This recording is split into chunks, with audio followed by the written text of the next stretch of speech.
Hey there. So this is going to be a little follow-up video. This just talk about the terrain a little bit for my Castles and Crusades game. This was session 54 in our campaign.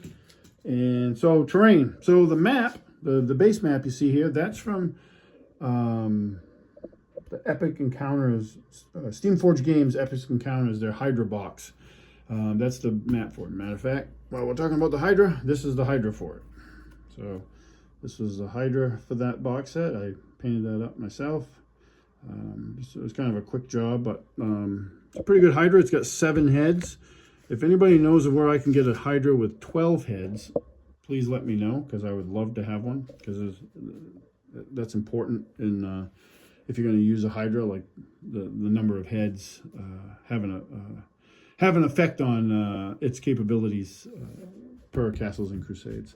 The terrain itself is stuff that I built, and I may have talked about this stuff before.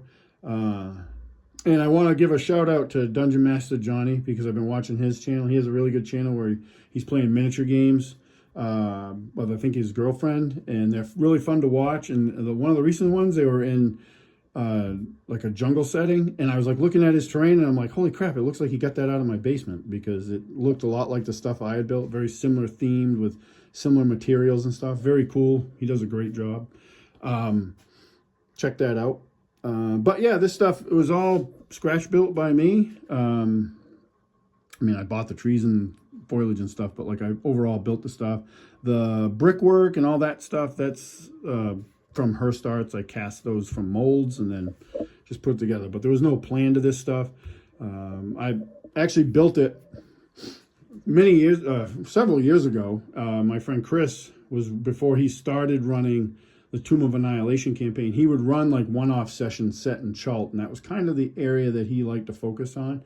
And I had never played I didn't normally play in that game, but I got a chance to play in it, and it was so fun because he did such a great job. He's a great game master. But it was so fun because it was like a different area. Chult was a jungle, and I was like, I don't have any jungle terrain, so I literally came home and just started. I ordered some trees and stuff off Amazon, and then started building jungle terrain. And I don't get to use it a lot because I don't use that environment a whole bunch, but when I can break it out, it's fun. So yeah, so these are just some different pieces.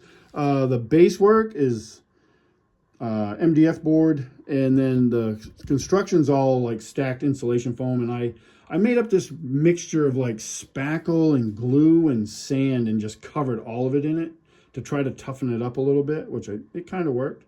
But yeah, that's what we got there. Wasn't super hard to make. It was just a little time consuming, but pretty neat stuff. Miniatures, same ones we've always been using. This is, I gotta show this one though, because if you didn't watch the recap, this is the miniature for Agrax. If I get that to focus. Agrax Earthshade, Dwarven Barbarian, OG character of the campaign. He was in the very first session, but he ultimately was killed in the last session. So my friend Jeremy's coming up with a new character. He already has some ideas. It would be better if I didn't show you my thumb and showed you the miniature instead, I guess. But yeah, this is a Cybor miniature. I think they're out of Poland. They make some awesome miniatures, especially dwarves. Their dwarves are awesome. Yeah, that's it. That's the terrain for session 54 of our Castles Crusade campaign. Thanks for watching.